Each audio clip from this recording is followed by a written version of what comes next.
تعطل ترام اسكندرية الآن النهاردة الاثنين 17 فبراير 2025.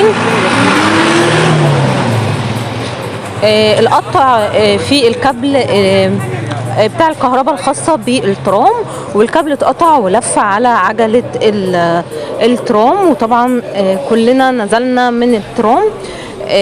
الناس بقى اللي متضايقه من تطوير الترام، دي حالات بتحصل. يعني الترام اصلا لانه بيطفي وينور وبيترج بطريقه غريبه جدا، فربنا ستر ان السواق وقف، و كل الركاب طبعا زي ما حضراتكم شايفين نزلوا طبعا من الترام، لان ده طبعا يعني خطر جدا.